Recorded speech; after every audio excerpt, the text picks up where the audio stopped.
Thank you, and welcome to everybody to the first in our seventh expert briefing series at the Parkinson's Disease Foundation. This one entitled Nutrition and Parkinson's Disease. We're thrilled to have this opportunity for a seventh year to share some of the best information from some of the leading experts in the field on topics that you, our audience, have told us that you think are very important to you. So we're delighted to have this opportunity. I should tell you the series has been designed, as was last year's, in collaboration with several members of the regional independent Parkinson's organizations, commonly known as AIRPO, Dallas area Parkinsonism, Houston area Parkinson's Society, Michigan Parkinson's Foundation, Parkinson's Association of the Carolinas, Parkinson's Association of the Rockies, and the Parkinson's Support Center of Kentuckiana.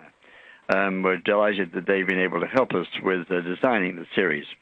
I also want to thank our two corporate sponsors who make this possible, Acadia Pharmaceuticals and Lundbeck LLC. We simply couldn't do this without their support, and we're very grateful to them and other fine companies who worked with us in the past. Just a technical matter, I just want to remind those of you who are new to the series that the PowerPoint slide deck can be downloaded from the reminder email that you should have received this morning. If you registered, you would have received this. Or if you wished, from the PDF webpage highlighting this talk. So the PDF Parkinson's Disease Foundation website, you'll find a reference to this, and you can tune into that to get your information. I also want to remind you that for those of you who are qualifying health professionals, with the appropriate professional societies, you can earn one free CEU, Continuing Education Unit, through the American Society on Aging, our partners in this particular series. So if you registered as a health professional and you indicated that you'd like CEUs, you'll receive an email by the end of the day with steps on how to collect it. And then you have just 30 days, actually it's until October 15, to collect your free CEU. So with those pleasantries out of the way, I get to the meat of our proceedings today, which is a talk by something we've become customarily say. You choose a subject, and you get one of the very best people in the English-speaking world to answer it, and we have one today, truly and honestly, in the subject of nutrition. Dr. Heather Zwickey. She's a PhD. She's the Dean of Research and Graduate Studies and a professor of immunology. She's also director of the National College of Natural Medicine Health Scott Research Institute in Portland, Oregon. So true to our tradition, we get the best of the best to speak to the most interesting of the most interesting, and we're thrilled to have her with us today, donating her time to make all this possible. So I'm going to say a few words about her. We've summarized her resume here, so it won't take all the time, otherwise it would. Dr. Zwickey is the Dean of Research and Graduate Studies and a professor of immunology at the National College of Natural Medicine at Portland. Her research focuses on certain aspects of diet and how they impact the immune system. At the National College of Natural Medicine, she's received all sorts of awards for her contribution to this very important field. She has a doctorate in immunology and microbiology from the University of Colorado Health Sciences Center. She received further training at the National Jewish Medical and Research Center. I believe it's also in Denver. And she completed a postdoctoral fellowship in immunology and cell biology at the Yale University School of Medicine. So we're just thrilled to have her and very grateful to her for lending her expertise and her time to this important occasion. Dr. Zwickey, the floor, if that's the right metaphor, is yours. Thank you so much. Okay, so I'm going to talk today about nutrition and Parkinson's. And, you know, I have to admit that my immediate training was never in nutrition. My training was in immunology. And as an immunologist, you just kind of naturally wind up focusing on the gut, because everything that you put in your mouth are things that you mount an immune response to. So everything, including nutrition, is going to affect your immune system, and it's going to ultimately affect your health. And that's how I got interested in the immune system, and I now am end up running a master's program in nutrition at the National College of Natural Medicine. So I do combine the immune system and nutrition in all of my work. Now, I do a lot of talks for people with Parkinson's, and I also do continuing education for doctors and physicians, and I teach medical school, and I've been teaching medical school for 25 years. And one of the things that I've recognized when I speak to different audiences is that there's different needs and different goals. And so for a talk like this, where we have different people listening, I want to just bring to the forefront that I'm aware that for people with Parkinson's, the goal might be different in this talk, because we know that people with Parkinson's have noticed differences in their disease with their diet. And so I'm hopefully going to tell you why some of those differences are happening. We also know that people with Parkinson's are very interested in having the ability to control their diet because it gives them a sense of control or empowerment.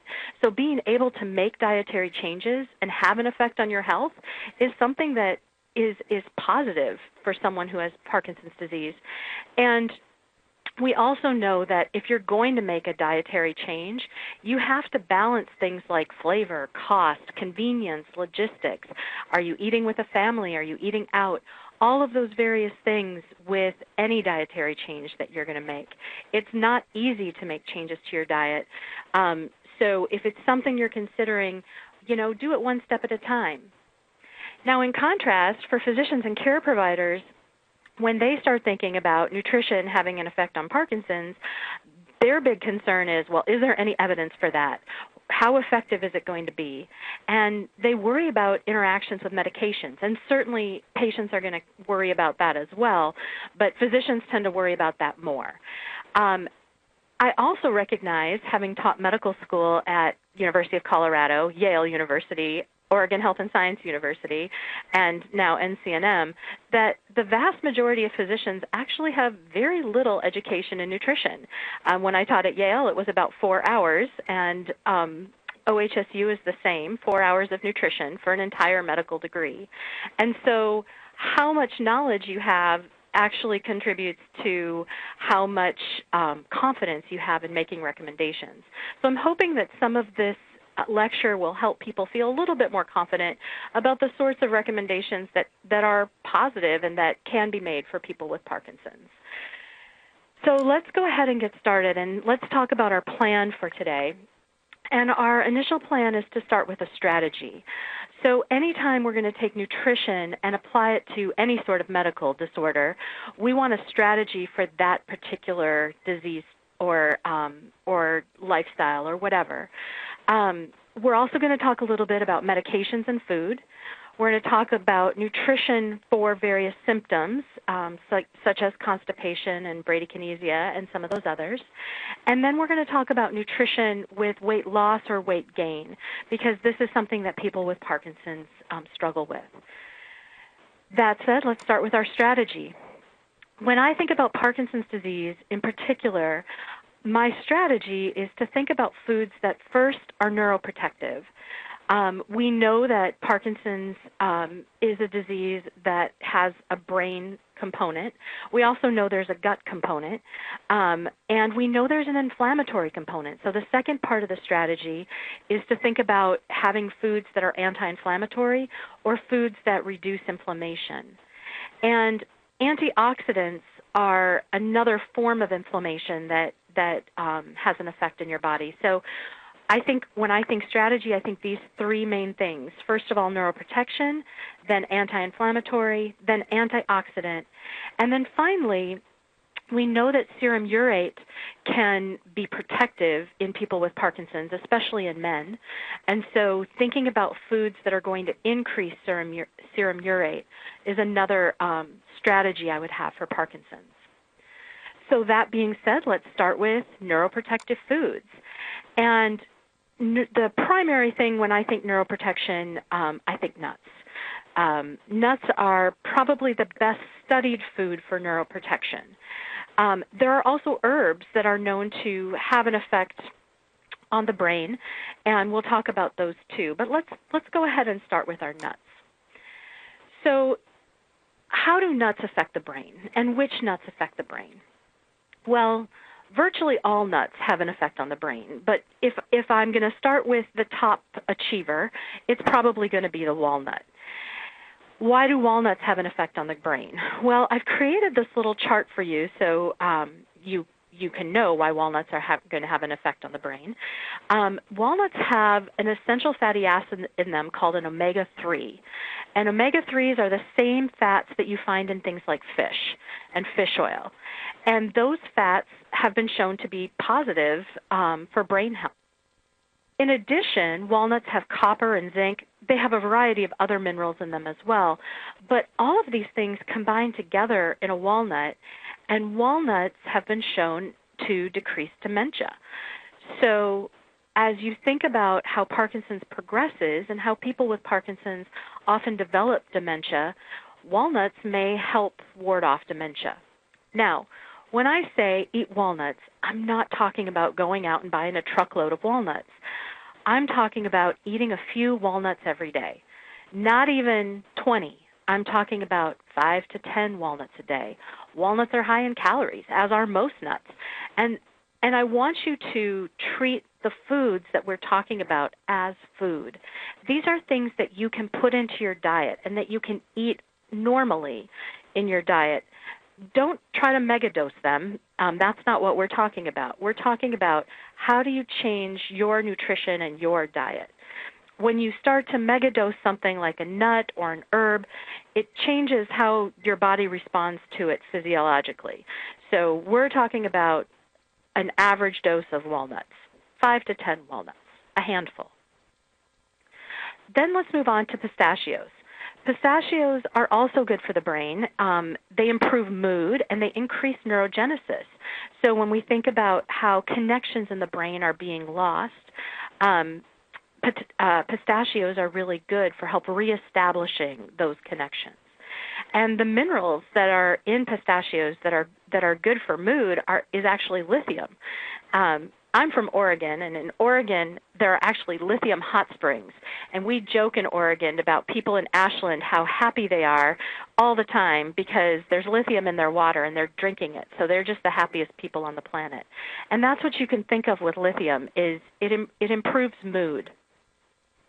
Macadamia nuts are good for the types of oils that are in them, which we call MUFAs.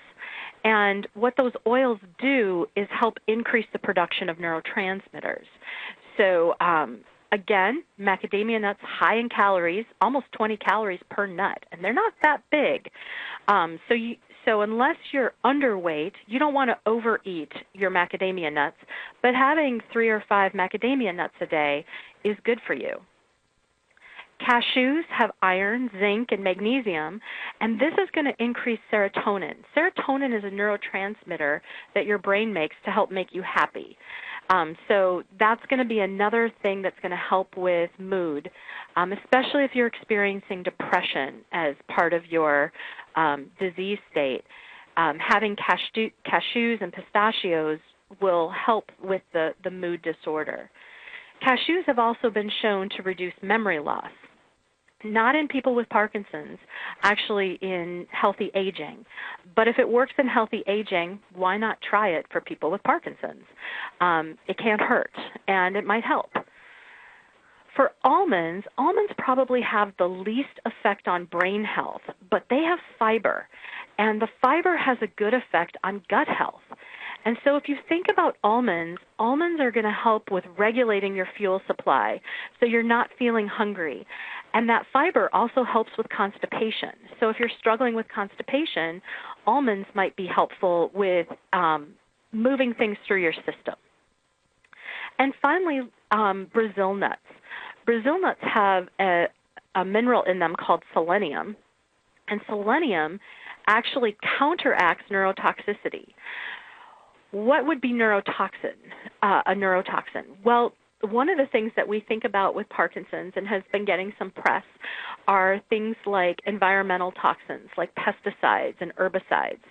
And if you're trying to counteract the effects of a pesticide or herbicide, you might use selenium from a Brazil nut. Now, what's your dose of Brazil nut? 1 Brazil nut a day. That's all you're going to take, 1 a day, maybe 2. Why not more than that? Well, There is a study out that shows that if you take lots of Brazil nuts, it actually can increase the incidence of prostate cancer. So I don't want you to overdo it with Brazil nuts, but 1 or 2 a day actually counteracts neurotoxicity. So how are you going to get all these nuts into your diet? Well, one of the things that I do is I actually make granola out of my nuts. And I get rid of the oats and get rid of the grains and just make nuts and dried fruits and put that together in a healthy granola. And that's my nut cereal for breakfast. Gets me all the nuts I need and gets me a good dose of protein and good for the brain health. So what about herbs? Well, there are a few herbs that have shown potential benefit for Parkinson's. And I say potential benefit because most of the studies with herbs have been done in animals. So in animal models of Parkinson's disease, these herbs have shown promise. Now, turmeric has also had many studies done in humans, but not in humans with Parkinson's. So, the data that we see with turmeric is actually going to be in animals or in humans who are either healthy humans or humans who are aging or humans with Alzheimer's and those sorts of things. So I don't want you to think that this research has all been done on humans, because it hasn't. But let's talk about these 3 herbs, because these 3 herbs have shown promise in animals.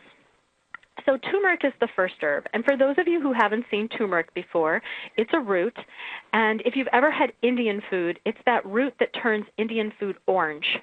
The active ingredient is called curcumin, and curcumin has been shown to cross the blood-brain barrier. And in animals, it's been shown to prevent the alpha-synuclein from aggregating, which is very positive for people with Parkinson's. There's talk that some pharmaceutical companies are looking at creating a drug based on the activity of turmeric. So this is something that you might see in the future. But in terms of what I'm talking about, in terms of your diet, what this means is that you might want to add some Indian food to your diet. You might want to start cooking with some turmeric. I'm not talking about taking turmeric as a supplement. If you take it as a supplement, now that's what I would call mega dosing again. And once you start treating these herbs as supplements, then we need to start talking a lot about the side effects of the herbs. So I'm happy to address that in questions, but I'm not going to go into all the side effects of megadosing some of these herbs right now. Ceylon cinnamon is another herb that's shown in animal studies to have potential benefit. In animal studies, it actually has normalized neurotransmitter levels, and it stopped the loss of Parkin and DJ1, which are 2 of the proteins that we look for when we're looking for Parkinson's disease progression in an animal. So in other words, it's protecting neurons. And again, Ceylon cinnamon. That Ceylon in front is actually pretty important. There's 2 different varieties of cinnamon out there. There's cassia cinnamon and Ceylon cinnamon. Ceylon is the location where the cinnamon is grown. And you can buy Ceylon cinnamon from Amazon over the Internet.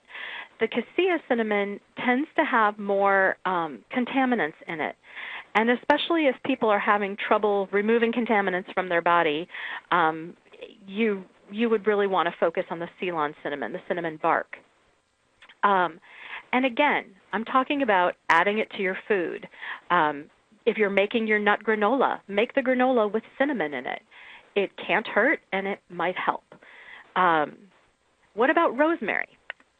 Rosemary, in a recent study, was actually shown to decrease neurotoxicity as well. And so here's an herb that you can add to soups, you can add to quiches, lots of different places to throw your rosemary in. You know, rosemary grilled chicken is delicious. And it's an herb that again, may help with Parkinson's. Now, the irony is not lost on me that I'm talking to you about herbs, and most people with Parkinson's start to lose their sense of taste. just because you've lost your sense of taste doesn't mean that those herbs are not going to have an effect and interact with all the rest of the things going on in your body to help produce a positive, healthy effect. So even if you can't really taste them, go ahead and throw some herbs in these foods and see if they work for you and help you. The other thing that I like to think about when I think about neuroprotection is fat. And one of the areas of fat that we like to talk about are medium-chain triglycerides. So medium-chain triglycerides got their name because they're about half the length of a long-chain triglyceride. And the only reason that that's important to you is that it means that they're more rapidly absorbed and more quickly metabolized than long-chain triglycerides and your normal fats. And what that does is it increases your physical endurance and it decreases inflammation in the body. So if you're picking a type of fat to cook with, you could pick coconut oil instead of olive oil, and you would have a medium-chain triglyceride instead of a long-chain triglyceride. And as a result, you might decrease inflammation even more than you would with olive oil. As we move on in our strategy, one of the next things I like to think about are anti-inflammatory foods and antioxidants. So I differentiate the two by saying that anti-inflammatory is going to help reduce inflammation and inflammatory proteins in the body. And for those of you who are physicians out there, what I'm really talking about are reducing inflammatory cytokines. The difference with antioxidants is that really what I'm talking about there is the ingredients that are going to help destroy free radicals or reactive oxygen species, COX-2 inhibitors and those sorts of things, things that do damage to healthy cells. So they both are affecting the immune system, but they're just affecting the immune system in slightly different ways. Now, what are our foods that are anti-inflammatory? Well, the number one foods are the oily fishes, so things like salmon and tuna and mackerel, all of those things that have those healthy oils in them are going to be good for reducing inflammation. Dark leafy greens, so kale and collard greens and spinach are also good with reducing inflammation. And soy has actually been shown to reduce inflammation as well. With antioxidants, we're thinking about colorful. So the more colorful, the better. Think about foods that are purple and red and blue. And the ingredient that makes those foods, purples and reds and blues, are called anthocyanins. Cyan, you might remember, is blue in Greek or Latin roots. So what am I talking about here? I'm talking about berries, blueberries, raspberries, blackberries. The darker the berry, the better. So more colorful, the more colorful the food is, the healthier it is for you. That means that I'm also going to tell you that things that are white are not quite as good. So if you have a choice between a regular potato and a sweet potato, you choose the sweet potato because it's orange. It might taste sweeter, but it's actually healthier for you. So a lot of people will avoid the sweet potato thinking it's more calories. But the reality is that the regular potato is going to be the potato that spikes your blood glucose higher than a sweet potato. So you're going to think more color, better for me. Now, some of the best evidence for Parkinson's disease actually comes from some green tea studies that have been done. There's evidence both directions with green tea. And the reason for that is that a lot of these studies are what we call epidemiological studies. That means that we didn't take a bunch of people, force them to drink green tea, and then look at what happened to them. Instead, what we did is we studied people who already drink green tea, and we studied people who drink a little bit of green tea or they drink a lot of green tea. And what those green tea studies suggest is that green tea can actually delay the onset of Parkinson's disease. If it delays the onset of Parkinson's disease, it follows that it might actually delay progression. However, no research has been done to show that green tea delays progression at this point. Animal studies show that it's neuroprotective, and animal studies show that there's an active ingredient in green tea called EGCG, stands for a long word, epigallocatinin or something like that. But EGCG is anti-inflammatory and antioxidant, so it's going to help reduce inflammation. Why do I talk about inflammation when I talk about Parkinson's? Well, we actually know that there's an inflammatory response that's going on in the brain. And so reducing inflammation helps reduce that inflammatory response in the brain and helps protect those neurons from inflammation. So anything that we can do that is anti-inflammatory is going to be positive and help protect our brain. And that's why green tea is such an interesting thing. Now, what's also interesting is if you don't like green tea, black tea also is neuroprotective. It's just not as neuroprotective as green tea. And white teas, also neuroprotective, just not as neuroprotective as green teas. So don't feel like you're having to force yourself to drink your green tea, although jasmine tea is pretty delicious if you haven't had it. But think about adding some green tea to your diet. How much green tea? How about 3 cups a day? How about 3 cups a day of green tea based on the epidemiological studies? Some more epidemiological evidence has shown us that dairy is probably not so good for people with Parkinson's. And so one of the recommendations that I make is avoid dairy. Now, again, because the research is epidemiological, there are studies that say there is no problem with dairy, and then there are other studies that say, actually, no, dairy's pretty bad. And it appears that dairy is worse for men than for women. Now, why? Why would dairy be bad for people with Parkinson's? The first thing is that dairy decreases serum uric acid, and serum uric acid, as I mentioned earlier, is protective for people with Parkinson's. So you've just reduced something that is neuroprotective. So that's not good. The other problem with dairy is that your average conventional dairy contains high levels of pesticides. Think about what dairy actually is. What is a cow doing when it produces milk? What it's doing is it's concentrating everything it just ate into milk to feed it to a baby cow. And so if a cow is grazing on a field that has pesticides, it's actually concentrating those pesticides into the milk.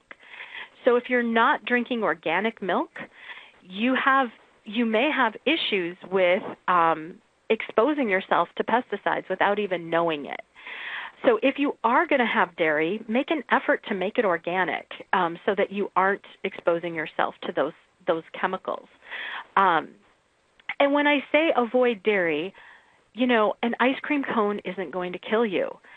But if you have a choice, choose not to have cheese, or choose not to put cow's milk on your cereal. There's all sorts of milk alternatives out there, and many of those milk alternatives are actually nuts.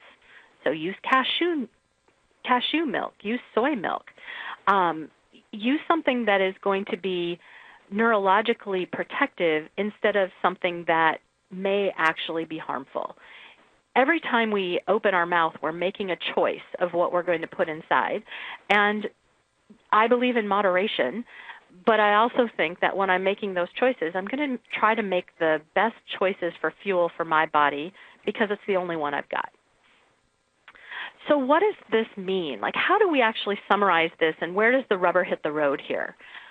What that means is that this is how you might think about eating. What's an ideal breakfast? An ideal breakfast is going to be eggs or nut-based granolas or muffins that you make with nut flours or coconut flours, smoothies, things with berries and lots of color, and using coconut milk, which has those medium-chain triglycerides in it. And caffeine. Actually, coffee has been shown to be very positive for people with Parkinson's. So your green tea or your coffee for breakfast is perfect. But what I would say is avoid things like pastries and cinnamon rolls and donuts and coffee cakes and processed cereals. Why? I didn't talk about any of those things. They don't have dairy, so why would I need to avoid those things? Well, one of the things that we know is that when your blood sugar or how your body processes sugar is going to be called your blood sugar. When your blood sugar spikes, it increases inflammation. And typically very sweet foods are going to spike your blood glucose.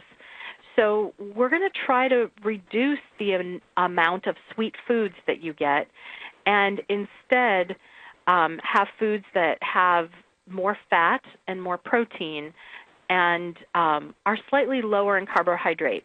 If you're having carbohydrate, I want you to do whole grains because they're not going to spike your blood glucose the way a processed grain, like a processed cereal, will.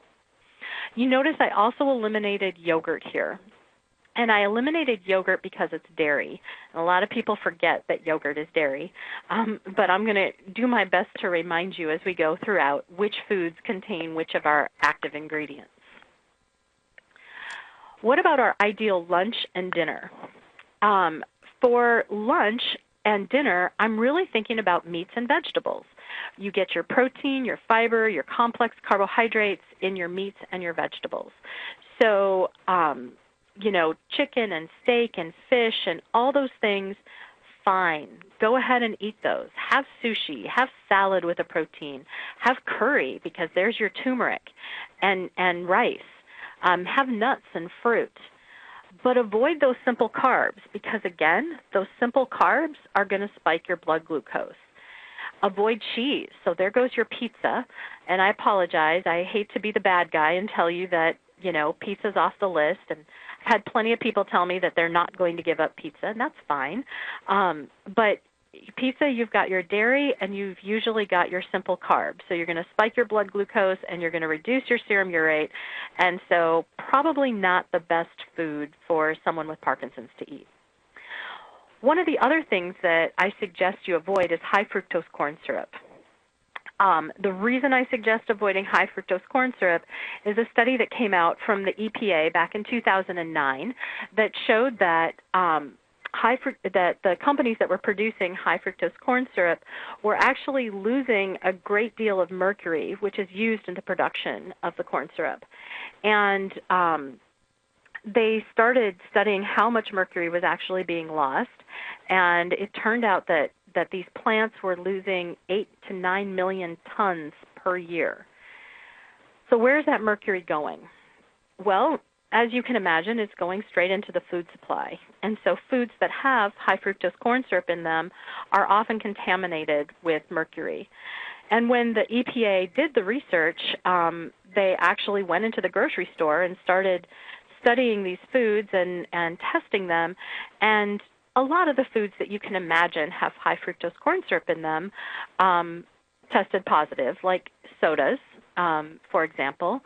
But then there are foods that people forget they're being sweetened with high fructose corn syrup, so things like ketchup or the Quaker Instant Oat packs that are pre-flavored.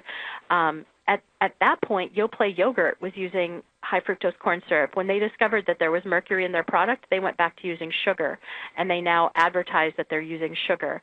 And you'll see that lots of different products now are going back to using sugar. And in the United States, we have a problem with a lot of our products having high fructose corn syrup because corn is subsidized in this country. If you're on this seminar from Canada or from Europe, it's far less high fructose corn syrup is used in products that come from other countries because corn is not subsidized in those countries. So beware of high fructose corn syrup lurking in places where you don't know it is. Peanut butter, for example, Hershey's chocolate syrup, lots of places where we don't think about high fructose corn syrup. Again, why mercury? Why am I worried about mercury? mercury, when it accumulates in the body, it accumulates in the brain. And for someone who has a brain disorder, I am more careful about mercury and those sorts of mineral toxins than I am with other people. So I would be avoiding high fructose corn syrup. And I also said avoid high fat, even though I already told you to eat medium chain triglycerides. So let's talk for just a second about why avoid high fat. Again, where fat is in an animal, or what fat is in an animal, is a storage place. And so when we look at animals that are not grass-fed or not raised with good manufacturing processes, that's where you're going to find the pesticides, the herbicides, and those sorts of things. It's all stored in the fat. So if you're going to eat bacon, for example, try to get organic bacon, or don't eat bacon. Now, I personally could never give bacon up from my diet, so I absolutely buy bacon and I eat it almost every day, but I eat organic bacon because I really want to avoid exposing myself to all the chemical stuff. And you can do that. There are going to be foods. So let's talk for just a second about organic. Do you need to eat organic? Yes and no. I do think about environmental toxicity with people with Parkinson's, and so I think about with meat, the fat is going to be where the environmental toxins are stored, so I might buy low-fat meats if I'm not buying organic, or if I am going to have a meat that's high in fat like pork, then I make sure it's organic. In vegetables, it's the skin that has the pesticides, and so we have what we call the clean 10 and the dirty dozen. The clean 10 are foods, and the dirty dozen, these are foods that you can think about, should I get them organic or not? Ask yourself, are you going to eat the skin? So a peach, for example, I would want a peach to be clean. I would want it to be organic because I'm going to eat the skin of the peach. But a banana, it doesn't really matter. I'm taking that skin off. So as far as bananas go, having a non-organic banana, who cares? So think about what you're doing. I'll tell you what one of my pet peeves are. I love lemon in my water, but unless I know that lemon is organic, I'm certainly not going to put a chunk of lemon in my water because that skin of the lemon is what has all the pesticides in it, and I've just now soaked all those pesticides into my water. So if you're going to squeeze lemon into your water, squeeze it in and then put the lemon on the plate and let it go. Don't soak the lemon in your water. Just a little hint for somebody who's conscientious about things like pesticides. Well, what about medications and food? Now, as we've been talking about, food has a systemic effect on the body. It can increase or decrease the absorption of medications, and it can increase or decrease the metabolism of medications. So we know that taking your medications around meals is going to change how your medications are absorbed and how they are metabolized. Most people know that with levodopa, protein, and specifically vitamin B6, which you find in protein, can reduce the effects of levodopa. So if you are taking your levodopa, you're going to want to take it before you eat a meal so that protein like meats or bananas or egg yolks, lima beans, all those sorts of things are not affecting how much levodopa gets into your system. We also know that high-fat meals can reduce the absorption of carbidopa and levodopa. And when I'm saying high-fat meals, what am I talking about? I'm talking about pizzas and burgers and fries and onion rings and all those things that, that we try to eat in moderation, that we try not to eat every day, except for bacon and avocados. We eat those every day, or at least I do, because they're two of my favorite foods. What about symptoms? So some people who are on the webinar were kind enough to send me some questions before I started making my presentation. And here's a question that came up. what nutritional practices can be employed to be proactive regarding constipation, gastroparesis, and other GI problems? Well, the big issue with constipation is often dehydration. If you can increase fluids, go ahead and do that, and that will help significantly with your constipation. However, I also know that people with Parkinson's can struggle with urinary issues and needing to run to the bathroom and not being able to control their bladder a lot. So that being the case, it may be that you don't want to increase fluids a lot. A tea that actually helps a lot with constipation is licorice tea. So adding some licorice tea to your tea regimen would be another thing that you could do to help with constipation. But if you don't want to increase your fluids, another way that you can deal with constipation is increase your fiber with fruits and vegetables. And be thinking about fruits and vegetables that have a lot of fluid in them. So kiwis are actually really good for constipation, and a lot of people don't know that. And prunes and dates and figs, a lot of people have heard about those for constipation. Apples, you know that phrase, an apple a day keeps the doctor away. That was actually about constipation. So that's a good one. Radishes have a lot of fluid in them and a lot of fiber, and they're good for constipation. And berries and nuts and beans. And so a lot of the things that we've already talked about increasing are actually going to help with constipation. Now, in addition, there is a supplement that does help with constipation. It's called a probiotic. And you've heard of antibiotics that kill your microflora. Probiotics are actually adding healthy bacteria to your body. And the probiotic strains that are good for constipation are Bifidobacterium. So if you are taking a probiotic, you can look on the label of your probiotic and you can see what strains are in there. A lot of times you'll have a lot of lactobacillus strains. Those strains are really good for digesting dairy. That's where the lacto comes from. But the strains you're really looking for to help with constipation are Bifidobacterium. So look for that on the product. What is the impact of poor nutrition for a person with Parkinson's disease on cognition, sleep, mood, etc.? Well, as we've already talked about, nutrition affects every aspect of your body. It's a whole system thing that's going on. So if you're having trouble sleeping, it can absolutely be affected by your diet, when you're eating, what you're eating. If you're eating a lot of sugar late at night, for sure that's going to have an impact on your ability to sleep at night. What about if you get tired in the middle of the afternoon and, right about 2 or 3 o'clock in the afternoon, all of a sudden you just don't have any energy anymore and you really want to take a nap? Usually that means that you didn't get enough protein at lunch. So try changing up your lunch and adding a little bit more protein and seeing if that actually has an effect on afternoon doldrums. And what are your suggestions for managing fluid intake for incontinence and urinary urgency that some cope with? So again, what I would suggest is that you increase foods with high water content rather than increasing fluids.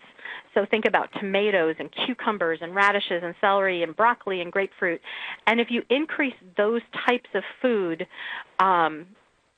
you should actually not be dehydrated, but you won't have the same urinary issues. Now, the interesting thing we've all heard, how much water do we have to drink a day, and we're supposed to drink half our body weight in ounces or something like that. The reality is that you don't have to drink that much water. When all of that research was done, it was done with the expectation that you were going to get some of that fluid from your food, and not all of it was in water that you drank. And we've actually kind of become this crazy water bottle society where we all have to carry our water with us everywhere we go, and we can't walk around the block without a bottle of water anymore. But you can do that, and you can get a lot of your fluid from foods. What about weight loss and weight gain? Well, we know that people with Parkinson's can be overweight or underweight or weight frame proportional. And so individually tailoring the diet to your body size and your symptoms and your personal goals is really important.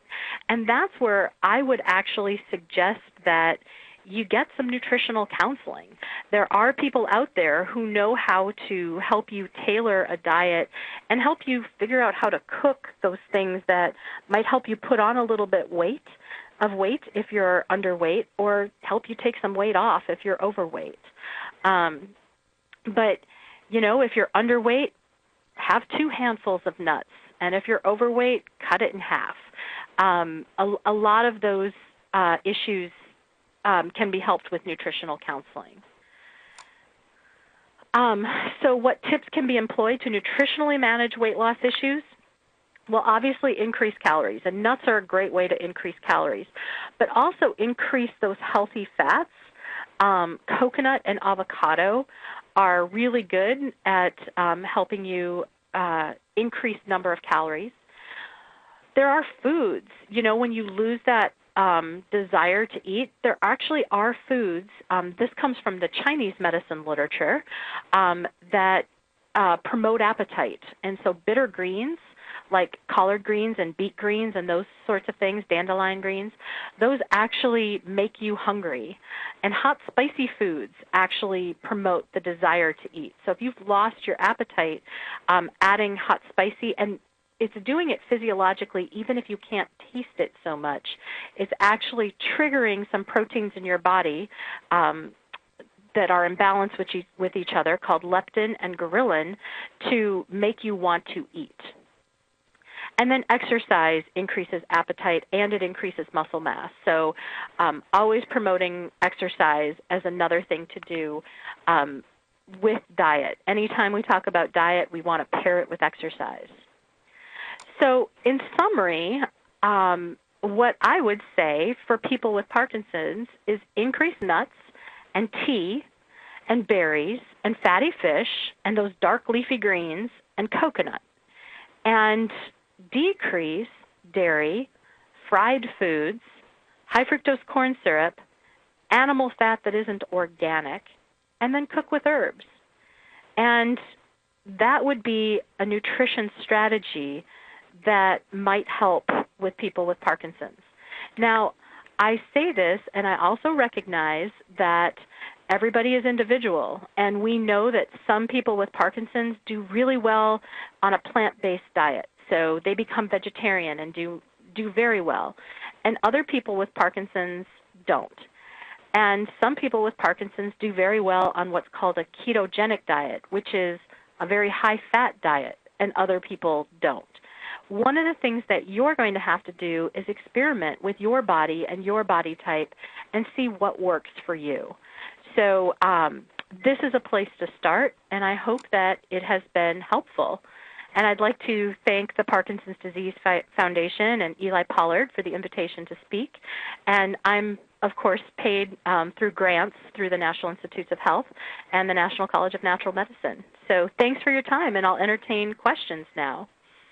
That's terrific, Dr. Zwickey. Thank you so much for this. It's really, as we were exchanging glances during your talk, I don't think I've ever heard a longer list of very practical tips coming out in any of the talks that we've done in the series, and something that I know our participants appreciate very, very much. So thank you very much for that. By the way, we have more than 1,000 people registered for this particular section of the course, and at least 500 of them are online right now. The rest of them take advantage of it in the next few weeks. So it's been a very popular, deservedly so, exercise. First, by the way, we won't have time, I know, to go through all of the questions. So if you don't get your question answered, or if you have something in mind that you have not yet sent in, please take advantage of our offer to hit the helpline at PDF. The number is 457-6676, 1-800-457-6676. We have two young women there who are very expert general information experts, and they'll be happy to take the questions. And of course, if they don't have the answers readily at hand, they will consult, including talking to Dr. Zwickey herself. So that's just by way of apology. We won't get through all of these today. The first question is disarmingly simple to me, but I thought it would be a good one to start off on because I'm sure there are many in the audience who sort of have it sneakily in their own imagination while Dr. Zwickey was talking. It's from Texas. And the question is, are there any foods at all that directly help produce dopamine? The most direct question of all. Yes, actually there is. Lima beans. Lima beans actually have dopamine in them. And so they don't cause the brain to produce dopamine, but they actually contain dopamine.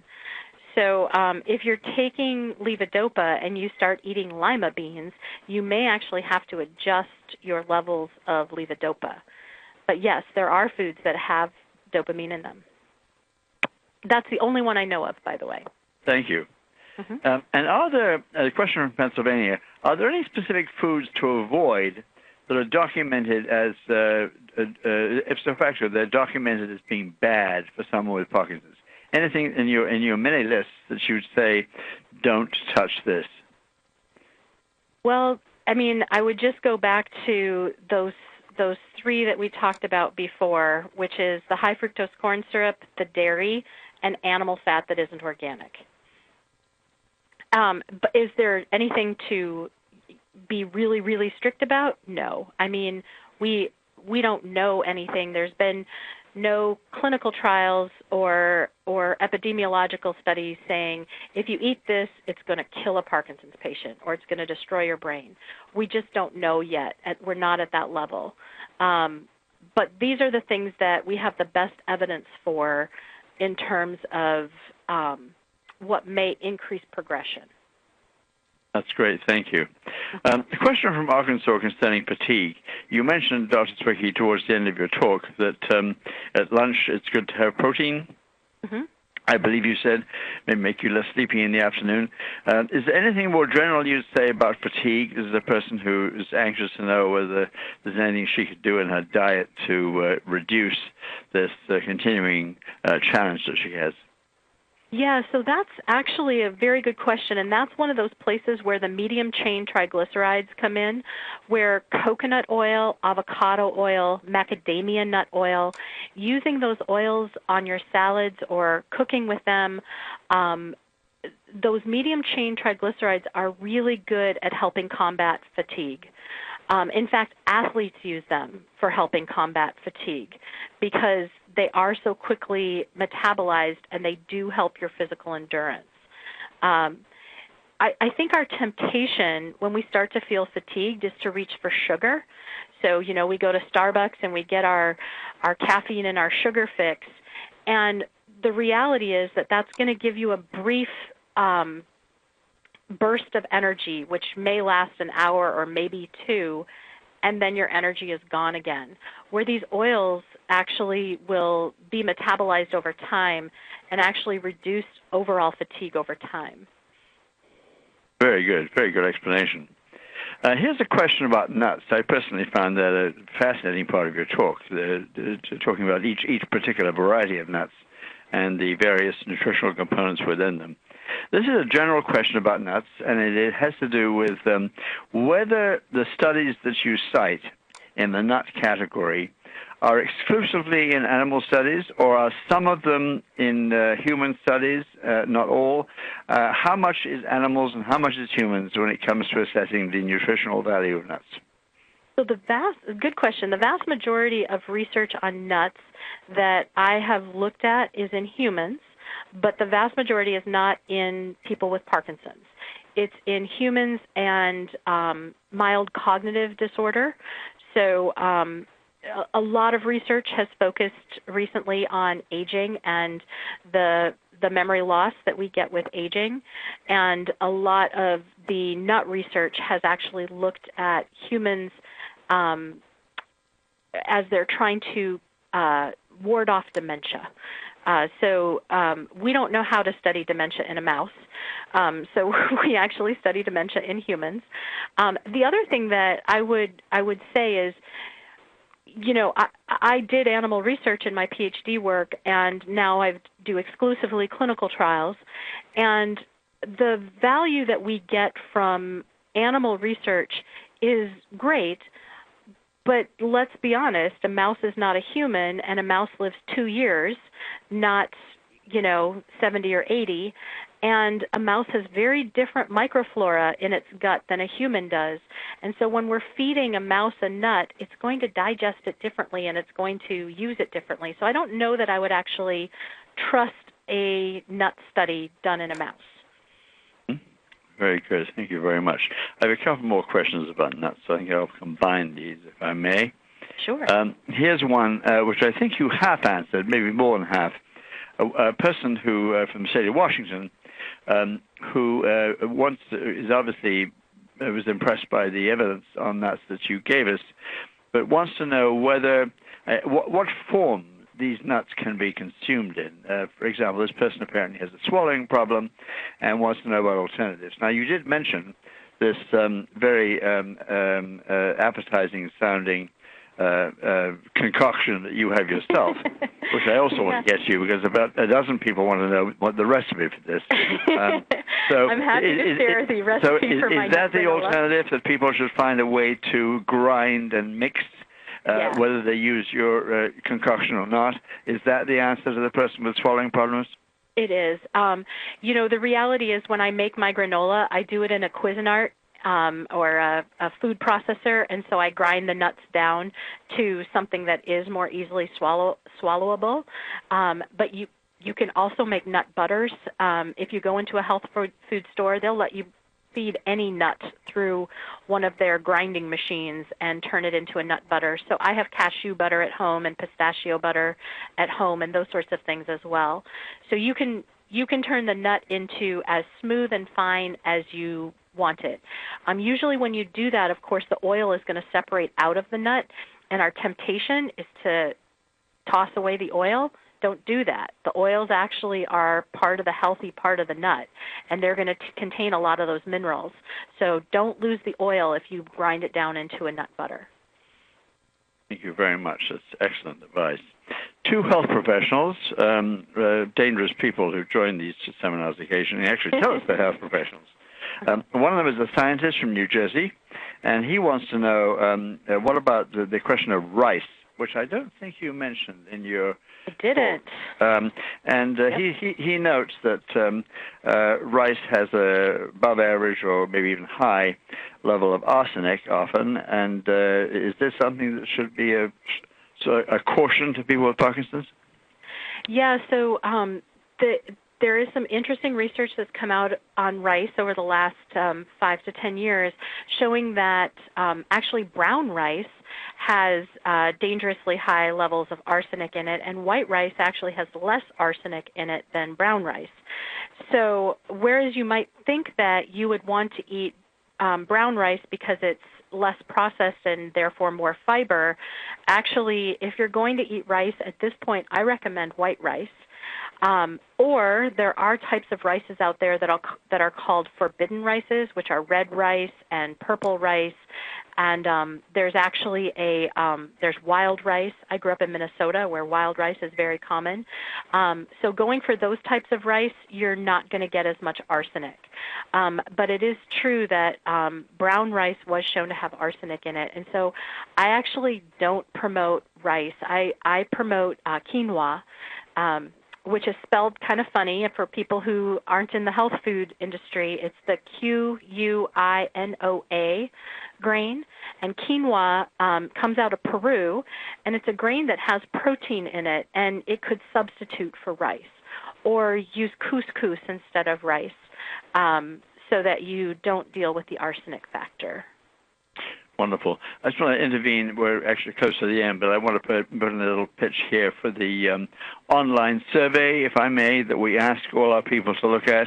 I understand, I've just been informed that the online survey is now up on your screen, and so please, while you're listening to Dr. Zwickey, don't do it instead of that. but please look at the survey, and the more information that we get through this source, the better that we can plan, obviously, for the future. So please note that. The other person I mentioned who was the professional in our midst here is a nurse, registered nurse from the state of Massachusetts, and she has a suitably sophisticated question. It has to do with anti-inflammatories, and her question, if I catch this correctly, is there any particular stage of development at Parkinson's disease where the anti-inflammatory or other anti-Parkinson's, potentially anti-Parkinson's foods can make a difference in the progression? Is it early in the disease that it makes more of a difference? Is it middle, or is it late, or is it all three? You know, I wish I had a good answer for that. I don't know the answer. I would hypothesize that it's all three, but I don't know that I can say for sure because I don't think it's been studied well enough. What I do know is that there's a particular diet that I've studied called the anti-inflammatory diet, and I hesitate to even mention it because it's a pretty extreme diet, and people have a hard time sticking to this diet. But the diet is no wheat, no dairy, no sugar, no soy, no nightshade vegetables, so potatoes, tomatoes, eggplant, and peppers, no citrus fruits, no eggs. It eliminates a lot of different foods, and they're all foods that have been shown one way or another to promote inflammation. And when you do an anti-inflammatory diet, and I've had a couple of patients tell me that they've tried this diet now, and they absolutely notice a difference in their symptoms, in their balance, in their tremor, and it has an impact during the disease state. Now, does it also have an impact early on in the disease process? A lot of that disease process happens before people even know that it's happening, right? Before they start noticing those first symptoms. Might it have an effect then? It might. We just don't know. So I wish I could give a better answer. Yes, very, very rich one. Thank you. One more professional. This one's an allied health professional from Illinois. And in behalf of her patients, what she would like to ask you is how you would address the problem of nutrition when so many people with Parkinson's have the comorbid dysphagia and are at risk of aspiration, which, of course, could be very dangerous in certain circumstances. And the question is then, is there any nutritional strategy which could be better designed and contoured for people with that kind of fear and risk? Oh, again... Is it more liquids? Is it, something softer, things that don't get caught in your windpipe? I don't know what the right thing would be, but this is clearly a problem for some people. For sure. And again, the direction that I head with that is smoothies. Turning things into shakes, if you will. And it's interesting, I'm on the board of the Brian Grant Foundation, and Brian's motto is shake it till you make it. So we've started coming up with shake recipes, smoothie recipes, one a week that incorporate things that are healthy like green tea and cucumber and all of those sorts of things and decrease the dairy. And you could definitely, and we have put together lots and lots of shake recipes that are helpful for people who have difficulty swallowing. Great, thank you very much. Well, here's an interesting question from Canada. A person who is already on the Duopa pump. There may be others on this call who either have this, not long introduced in North America, or are considering it. And this person is asking, are there any different considerations for a person with Duopa and the pump? Are there considerations in the areas of diet and nutrition that are of particular consequence to people who happen to have this particular device? Yeah, there's two. The first is that lima bean piece. Avoid the lima beans because the pump is controlling your dosage, so you don't want to have excess dopamine coming into your system. And the second is being conscientious of spreading your protein consumption out. So if you are on the pump and you're getting a consistent dose of medication, you remember that protein can interfere with medication absorption. So you just want to make sure that your B6 you're getting in small doses throughout the day instead of having a big 16-ounce steak. Have it smaller doses throughout the day. Wonderful. I'm advised that we should call this to a halt. We're already a bit over time, and I know that you have a class coming up, which is even more important, and I know that many of our friends on the call just budget an hour, so we all need to cut this shorter than certainly I would otherwise want to do. A couple of announcements in addition to thanking our speaker for that terrific talk. I'm advised the slide deck is now available for download from our website, www.pdf.org. And you go to the webinar library, and you'll find it there, and you can then download the slides for your further edification. I've already mentioned the online survey, which has been up now for 10 minutes. Maybe you've already taken advantage of that. If you haven't, please do, while there's still time. I want to repeat our thanks in behalf of PDF to the two corporate supporters, Acadia Pharmaceuticals and Lundbeck LLC, for making this series possible. Very, very grateful to both of them. And as I hope you all understand, certainly our regulars do, this is entirely our business, and our professionals like Dr. Zwickey, their business is unconnected and uninfluenced in any way by our corporate sponsors, who simply make possible the series and then stay very clear of the process. So we're very grateful to them. I want to announce an archive of today's event will be available next Tuesday. That's September 22nd at the PDF website, www.pdf.org. And since we know who you are, we'll send you an email with a link when it's available so you can listen to the talk again or let your friends know about it. And I'm sure you'll advertise it as a great talk. Certainly we've enjoyed it enormously here. The next expert briefing is to be in recognition of an event that nationally in the United States is called National Family Caregivers Month, and that's on Tuesday, November 10th, from 1 to 2 p.m. Eastern Time. And the topic of this one will be cognitive issues, advice for Parkinson's care partners. Very important issue, talking, of course, to the loved ones of those with Parkinson's who can play some role in with making their own lives as well as the lives of their spouses and partners easier with Parkinson's. This will be given by Dr. Rebecca Gilbert. She is a professor at the New York University Langone Medical Center in New York, and that will be her talk on Tuesday, November 10. I already mentioned that if you have questions you weren't able to have us answer, and I do apologize for that. It's the circumstances and the brilliance of the talk. Please call anytime, 1-800-457-6676, and talk to one of our experts there who will field your question, answer it if they can, and if they can't, find a way to answer it through one of our experts. So we will do that very happily. I think that's about it. Did I miss anything, ladies? Okay. Thank you very much for joining us, all of you. And thank you once again to Dr. Zwickey for really just a magisterial performance, and one that, as I said before, covered just a wonderful array of tips and hints at living better, more successful, happier lives with nutrition.